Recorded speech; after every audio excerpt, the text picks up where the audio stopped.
Знаковые напитки. Как прочитать человека по знаковым напиткам? Как прочитать человека по выбору напитка?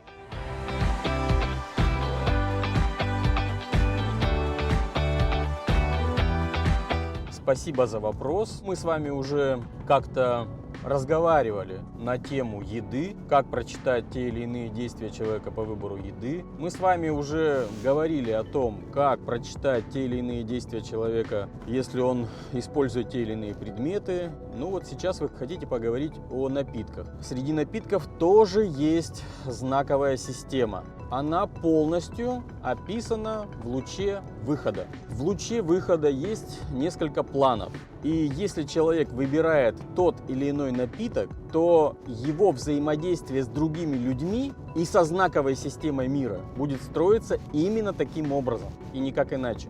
Ну что ж, начнем. Первое – это чистая питьевая вода, просто питьевая вода. Это план оси. То есть, если вы хотите остаться на своей оси, на своем осевом ритме, отслеживать знаки только по своей оси, конечно же, выбирайте чистую воду. И вас ничто не собьет, ну или, по крайней мере, не сможет сбить. Вы всячески этому будете сопротивляться. Будете отслеживать знаки только по своей оси. Обычная питьевая вода, пожалуйста. Напитки с искусственной газацией. То есть это все газированные напитки, буратино, саяны, байкалы, тархуны, вот эти все. Да и, наверное, пепси-колы с кока-колами. Простите, я рекламой не занимаюсь, как бы. Но, да, вот вся искусственная газация. Вот все напитки там. Это план обновления. Если где-то на встрече, на свидании девушка просит купить ей напиток газированный какой-то, ну тот же тархун там или пепси-колу, то имейте в виду, она готова к обновлению своих связей. Готова. То есть смело идите навстречу и пытайтесь встроиться в ее обновленные связи. Если, конечно, у вас это там первое свидание. Если же у вас это не первое свидание, и вы уже давно дружите, встречаетесь, и она вдруг ни с того ни с сего заказала вот эти вот искусственной газации напитки газированные, то здесь надо внимательно приглядеться. Может быть, она захотела поменять с вами связь и обновить вот эти связи. Здесь уже необходимо напрягаться.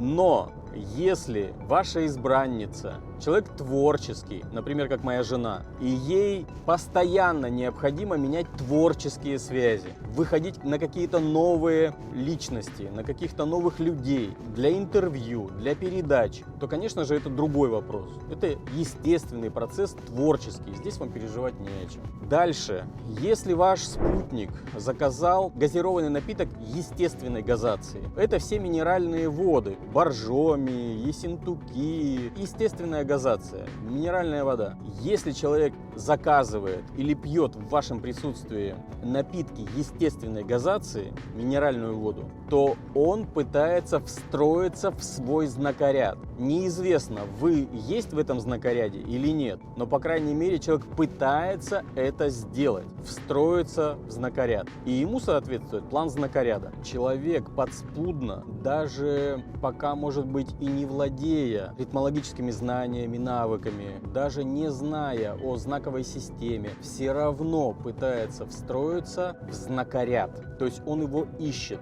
он его желает. Он устал от постоянной потери времени в незнаках и антизнаках. И начиная пить минеральную воду, человек пытается встроиться в свой знакоряд. Это очень важно. То есть это очень знаковый, качественный переход этого человека.